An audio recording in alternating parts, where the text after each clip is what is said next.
key defensive stops down the stretch. Here he is. Here tonight. I was just talking to Spo. I asked him about putting the ball in your hands in the fourth quarter, how you were able to create, how Boren still hit some big shots. He said you guys are basically positionless at this point. But what is it that you love so much about having the ball in your hands late, the way that you were able to impact the game late tonight? I just think it's the way that we work on that every day in practice, and we've been working on it all year long. We've got comfortable with Goran having it, with Bam having it, T Hero having the ball, and myself. So I think we're all comfortable in that position, and we like whatever we get out of that.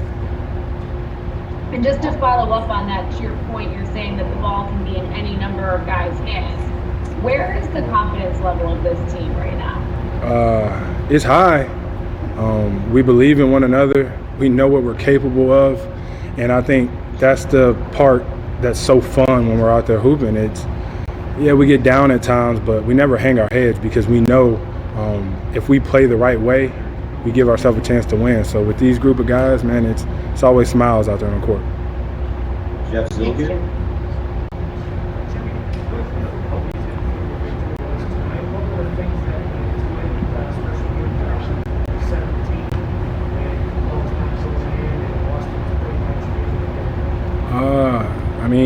Goran, Bam, Jay, Tyler, DJ came in and played some big minutes. We just never gave up. We started guarding the way that we're capable of. Rebounding the basketball always helps to make shots, don't get me wrong. But I think all in all, we didn't give up. Dan Blakey. I see you. You guys are down 17 at the point. I think it's a 4-0 run in the last minute. But it seemed like that was a big stretch for you guys to get 3 or 4 stops. Did you feel like that little tiny stretch just settled things down a little bit? Definitely. They got a lot of guys that can put the ball in the basket and get into that paint, and then you're spraying it out to their shooters. I think we just finally decided to make multiple efforts, get our body in front of them, and then close out. In this league, against this team, you got to be able to do some difficult things. We weren't doing it at first. We started to do it, and turned out well for us. Nick Friedel. You guys have all talked about the culture and what it's meant to the group. Do you think that kind of culture can be taught over time when you come to a team, or do you think the kind of mental toughness that you guys have has to come from within each individual guy? I think Coach Inspo do a good job of picking those guys, so they already got it. Somehow, some way, they already know the guys that are going to fit in here. And to tell you the truth, to fit in here, you just gotta care about winning.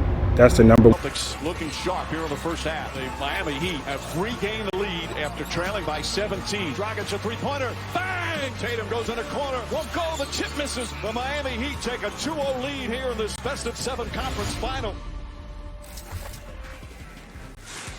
Well, things definitely got heated last night. Miami going up 2-0 over the Celtics, 106-101 after Boston blew a second half lead, getting outscored by 20 in the third. And then there was after the game, tensions really spilled over. ESPN's Malika Andrews reported that Marcus Smart was yelling at his teammates in the locker room before storming out, swearing, and then she heard sounds of things being thrown around and other players shouting as well. So things really seem to be reaching a new level of tense within the Celtics organization. Kendrick Perkins here with us now, former Celtic champion. Guys, look, there's a lot going on here. Other members of the team, they did downplay what happened in the locker room after the game, but Celtics, they're too. So Stephen A., do you think this series is over at this point?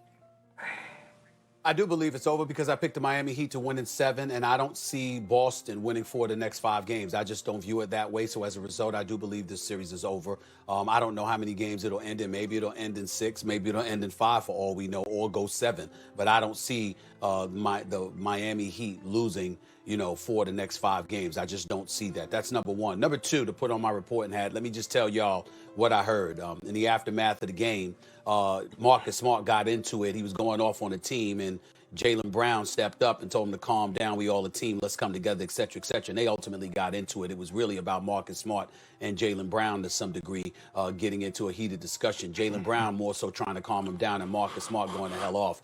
He didn't like the fact that he was called out for taking an ill-advised three when Jason Tatum and Jaylen Brown were both shooting field, or in Jason Tatum's case, shoot 50% from the field. Jaylen Brown from the field and 50% from three-point range. Yet this Marcus Smart, who has been making threes, who made a couple last night, took an ill-advised three, and some folks had to talk to him about that. He didn't appreciate that as well from what I heard. But in the end, it's something that ultimately will blow over. That kind of stuff happens. Marcus Smart is highly competitive. He's a rough rider. I think he's been playing exceptionally well. And as far as I'm concerned, before last night was the MVP of the Boston Celtics in these playoffs, considering the level of consistency, the way he plays defense, and more importantly, him hitting three-point shots with regularity in a way that he never has throughout his career. So I give him a lot of credit. And I think that, obviously they'll come together because they got a lot of respect and love for one another. But that's what happened last night. In the end, the Heat, they've got their own Rough Riders. And somebody, we keep talking about Jimmy Butler, which we should. We keep talking about Bam Adebayo, who had 21 and 10 last night, which we should. Duncan Robinson, he is one of them. In terms of his shooting ability, this brother pulls up from the parking lot. Last night, 6 of his 12 threes. All 18 of his points came on three-pointers. That's what he's there for. He pulls up, and this brother he's a marksman, okay? And last but not least, is somebody going to mention Goran Dragic? He had 29 in game one. He had 25 last night. This guy that's one of the older dudes on the Miami Heat squad is giving it to the Boston Celtics in these first two games. We saw Kemba Walker raise up and do a little something more offensively compared to what he had been doing over the previous 5 games in postseason competition. But Goran Dragic has been balling. He has been giving it to them. And unless somebody figures out a way to stop him, Miami, who overcame a 14-point deficit to win game one, a 17-point deficit to win game two. Listen, I don't know how you're going to beat them if this dude keeps giving it to them the way he's been giving it to them. That's why I think this series is over. I agree with what you pointed out about the Heat. Duncan Robinson, not all three-point shooters are created equal. This dude is not just a three-point specialist. He's a point specialist. That's a big thing for the Heat team to have. I want to address, I don't think the series is over. At this point, I'm taking the Heat because I started out thinking Boston would win. Like, this is a toss-up series. Boston will win it in 7 because of the shooting and the defense. Not that Miami can't shoot or play defense, but I like Boston in 7. I thought Gordon Hayward would be available, and given how their talent is distributed at the top of that team, they have 4 real big guns, and then Marcus Smart also when it matters. You take one of those pieces off, since none of the others are exactly MVP caliber, unless Tatum continues to develop into that throughout these playoffs, which is possible. But none of the other guys are someone you look at and say, that's an MVP, including Kemba Walker or Jaylen Brown, who are really good. You need to be at full strength. They weren't with Gordon Hayward for games 1 or 2. That said, they lost those 2 games. And they could maybe stolen either one of those games, right? At least made it 1-1. Down 0-2 now, I like Miami. But that's not the same thing as saying the series is over. We just saw in these playoffs, Boston jump out to a commanding lead against the Raptors. The Raptors again, the Raptors tied up. They had to go to a game 7. We saw that the Nuggets, that it's the bubble, man. Like, weird things are happening.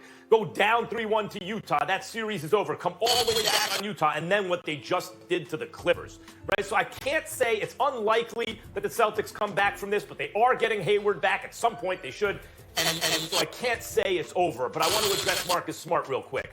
I cut guys like Marcus Smart a lot of slack when they get upset, even when sometimes they're not totally in the right. Because Marcus Smart is talented, but there are more talented guys than him. But his level of competitiveness, when it really matters, makes him exactly the guy you want on your team. Much like Jimmy Butler. Jimmy Butler's a talented player, but their dude's more talented than Jimmy Butler. But his level of competitiveness, like a lot of players, he needs it. It's a little different. Marcus Smart is like that, so I don't see him blowing up, even going at it with Jaylen Brown. I feel like, the team's imploding. It may just. Well, I see this series being over. I don't see it going past 6. Now, to Marcus Smart, to Stephen A., to your point about him getting into it in the locker room and him blowing up and, guys talking about him taking the ill-advised 3 in the fourth quarter. Well, they worrying about the wrong things. The Celtics should be worrying about how they losing their identity on the defensive end because the Miami Heat is having it their way in the paint from the three, from the mid-range. They're getting whatever they want. I started to change Bam name to Bam O'Neal because he was just dunking everything in the paint. These are the playoffs. He was hanging and swinging from the rim, snatching the screws out of it. Where's the interior defense? Marcus Smart had the right to go off because Marcus Smart, the whole game, he's guarding Jimmy Butler. Jimmy Butler is quiet. He switched on to Goran Dragic. All of a sudden, Jimmy Butler started going off. Jaylen Brown, Jason Tatum, where are you guys? The defensive end, Kemba Walker, where are you at? The Miami Heat are picking on you right now. They are picking on you. They're running you up in pick and rolls and trying to get you to switch out so they can create a mismatch. And by the way, people keep saying that Boston has the better team.